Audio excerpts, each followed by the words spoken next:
So we have finally reached Love Sux in our series where we are ranking every Avril Lavigne song and every Avril Lavigne album. And I kind of been postponing doing this album because I feel like I needed more time to listen to the tracks and like make up my mind about them, because I was already thinking about doing it a month after the album came out. But if you've watched my other video, you probably know that I often kind of change my mind about songs as time goes by.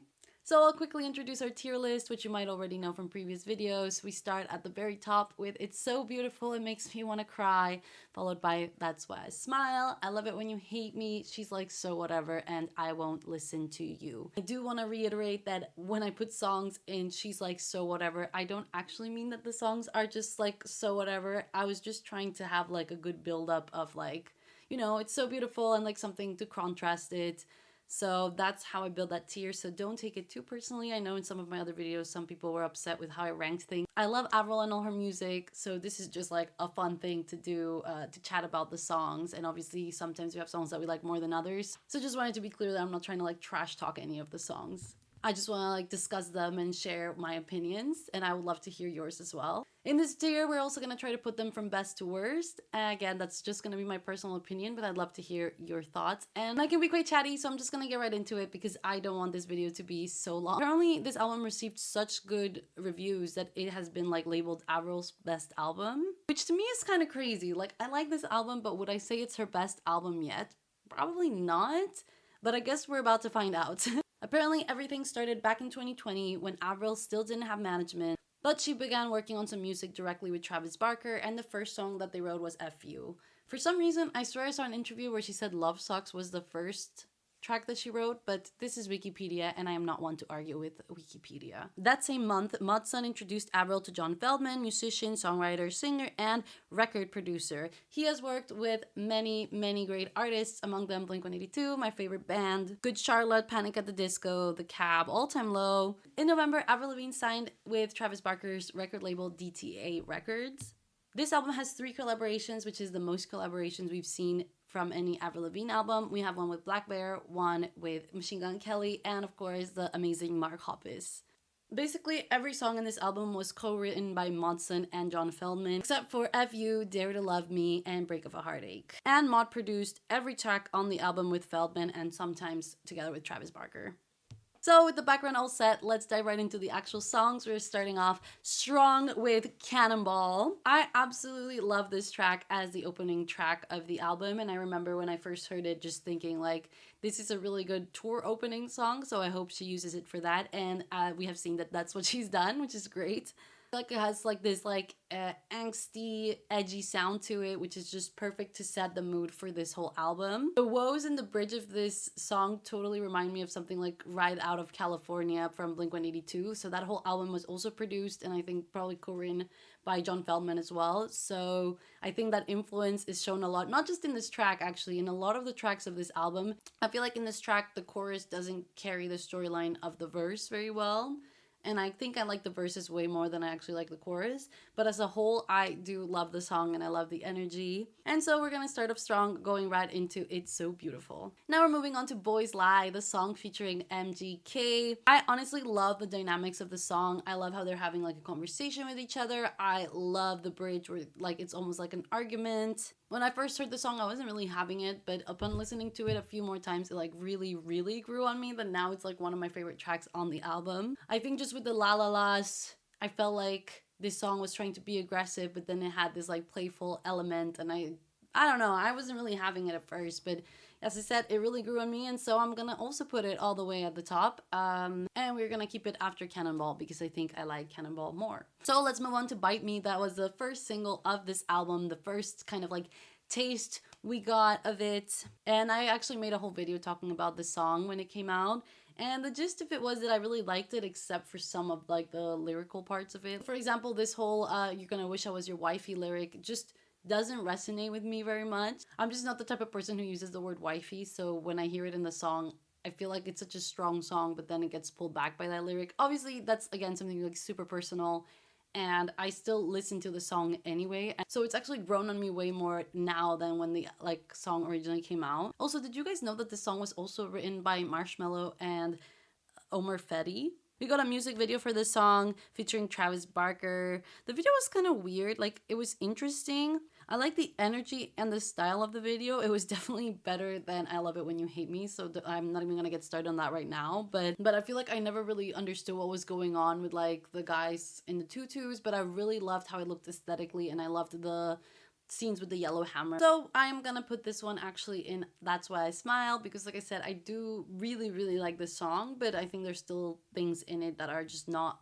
putting it as my favorite track. And we're gonna move on to I Love It When You Hate Me, which has been the second single of the album. I was like trying to figure out what I don't really like about the video, but I couldn't pinpoint it. So let me know what your thoughts are on the video for I Love It When You Hate Me, because I can't figure out what it is that it's catchy, and I'm not sure actually how I feel about the feature. Like, I don't have anything against it, I don't think, but it's just not a track that I've been coming to a lot.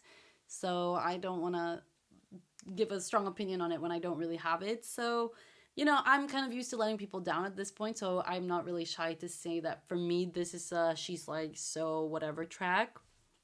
Again, it doesn't mean that I really think that the track is so whatever. It just means that I don't come back to it a lot. I don't listen to it often, and I wasn't really wowed by it.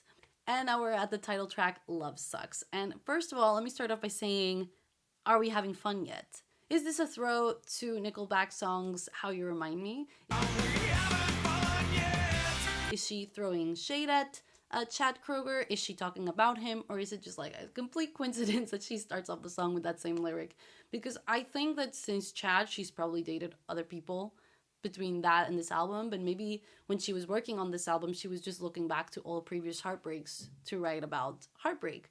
I'm not sure, but I like to think that that's what she's referring to, because I'm into all that kind of stuff, like making references to other things. So let me know if you also had the same thought when you heard that lyric, or if that's just like me. Now, I'm probably gonna say like some really like contradictory things about this song, but like I really love the song, but also I feel like there are some elements in it that I don't really like the bridge, for example.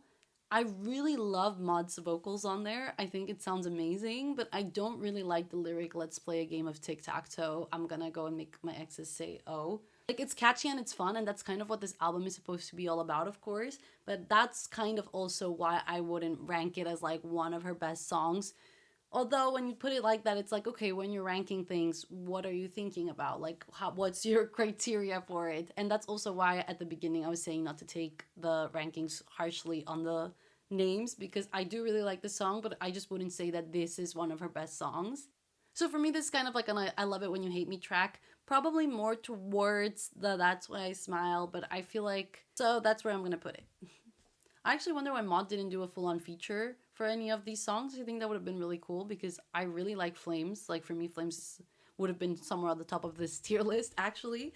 But anyway, let's move on to Kiss Me Like the World is Ending. Avril Lavigne did an interview where she was saying that this song is about her and Maud running around Malibu in the summer, I guess. And without getting into like too much bullshit other than like, I just don't come back to this song that often, I'm gonna end up putting it in She's Like So Whatever, I think, because while I like it, it doesn't have me asking for more, and I don't go back to this track often from the album. And I feel like I've given myself a couple months to like really hear it and stuff. Again, it doesn't mean that I don't like the song. I just don't listen to it often. And the fact that I don't keep coming back to it, to me, means that I just haven't really enjoyed it that much. Okay, and now we're getting to Avalanche, which is a fan favorite, I've noticed.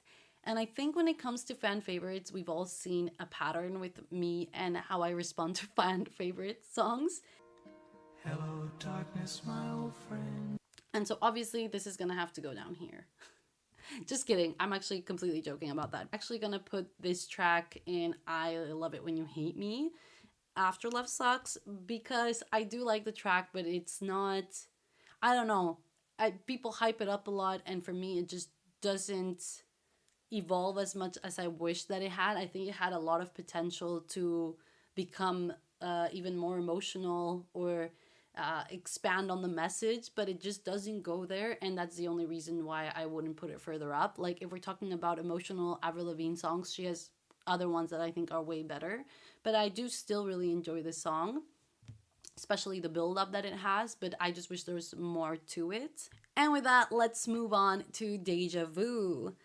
So this song for me is kind of like a weird one because I really hate it, but I really love it as well, actually. So obviously, I'm kind of giving away exactly where I'm gonna position it. But when I first heard it and there were some lyrics, I was like, what the hell is this? Like when she says, "You're not romantic, you for sure are hopeless." I see what she's trying to do, but I don't feel like it's well executed. And then there's lyrics like, "I'll buy a Range Rover just to run you over," that I think are kind of dumb, but then I always catch myself like humming them, or like it gets stuck in my head. So then it's like, okay, I actually like this song, even though I think that I don't. And so I'm actually gonna go ahead and put it on "I Love It When You Hate Me." And I think I'm gonna actually put it ahead of Avalanche because I probably listen to this more than I listen to Avalanche.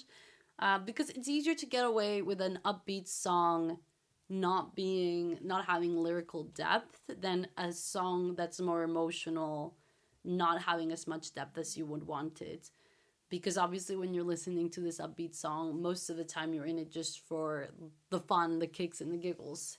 But I'm just saying that I feel like it could have been built up more. Then again, we look at an album where all the songs are quite short. I think the whole album has a run of like 30 minutes. So I couldn't have expected it to build more up on that because it also needs to be cohesive with the album sound. But I wish that she had fleshed it out a little bit more. Now we're going to FU, which was a song that she had actually teased on Instagram before the album was actually released. And at first I thought maybe the lyrics were a little bit generic, but to be honest, this song does exactly what it needs to do in the best way possible. Like it conveys the message that it needs to get across, and it's a fun upbeat song that can get you like riled up if you need to be. And I really like this one, and I think it's one of these like a perfect Avril Lavigne style songs. So I'm gonna put it on "That's Why I Smile," and I think I'm gonna put it after "Bite Me." Then we reached "All I Wanted," which was a song that I was super hyped for because I absolutely love Blink 182. So having Mark Hoppus collaborate with Avril Lavigne has been something that I think I've been dreaming of probably since I was like 12. So I'm probably gonna be like super biased for this because I've kind of been waiting for this all my life. When I first heard it, I thought their voices were like not really like complementing each other. So I'm actually curious what you guys thought about that combination. After listening to it a couple more times, it kind of all fell more into place. But I remember the first time I heard it, I was like really unsure of if I was gonna like it or not. But I think that also came down to the fact that I was already too hyped for that song and I was very excited to hear it. That it's easy to just disappoint yourself when you set high expectations. But actually, to me, this is one of the best songs on the album. I'm gonna actually put it at the top. I love it, and I love the fact that she has Mark Hoppus on it. I maybe don't like the peak of the bridge that much. It's a very like classic pop punk type of song. I love the back and forth between the two of them.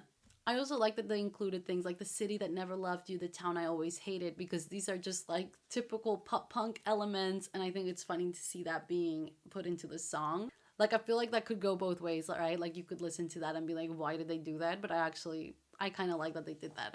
And now we reach "Dare to Love Me," which is a song that feels probably the most different out of the whole album. Avril actually didn't want to include the song in the album, but she said that the boys, so I guess Maud, Feldman, Travis, pushed her to put it in the album because they all really liked the song. And I'm glad that she did because it's a really good song. I know some people didn't react to this one well, thinking that it was like too cliche, but I don't think that it is at all. I think it has a beautiful sentiment behind it, and it's nice that she included something more relevant to her at the time, because obviously she writes this whole album called "Love Sux" as she's falling in love. So I think it's nice that she was able to also include something more emotional from her point of view about like giving love another chance within all the shit and all the drama of whatever can happen with love. So for me, this is definitely "That's Why I Smile" song. I think we're gonna put it between "Bite Me" and "FU." And now we reach the last song on the album, "Break of a Heartache." For some reason, this is the least played song on the album on Spotify, and I don't know if it's just because it's the last track and that naturally happens, or if people just haven't really liked this song. It's fast, it's pop punk, and it doesn't really have any cringy lyrics. The song has some like whoas that feel very like John Feldman, so I feel like again we see his influence very heavily here, and I think that's an example of like some of the influence where I feel like it could have been better off without that part. But I still think this is a great song, and I'm gonna put it in "That's Why I Smile" because I feel like it's one of these tracks that I can always come to listen to just for a good time. And that's my rank. I hope I didn't break any hearts with this one, but let me know below what your top 3 songs on the album are, or if you have any songs that you are shocked on where I placed them. I placed my bet that Avalanche is definitely one of those songs that everyone will have as like one of their top songs, and for me it doesn't reach that area. And now we have basically ranked pretty much all of Avril's discography. But if you want to see how I ranked all of her other albums, make sure to check those videos out. They're up on my channel right now. And I think now that I've ranked all the albums, I think it would be interesting for me to try to rank the albums, but then compare them to like a numerical score based on how I've ranked the songs. So if you're interested in that, then you can keep an eye out for it. But yeah, that's it for today. And I hope you enjoyed this, and I would love to hear your thoughts. And I hope to see you all in the next one. Bye!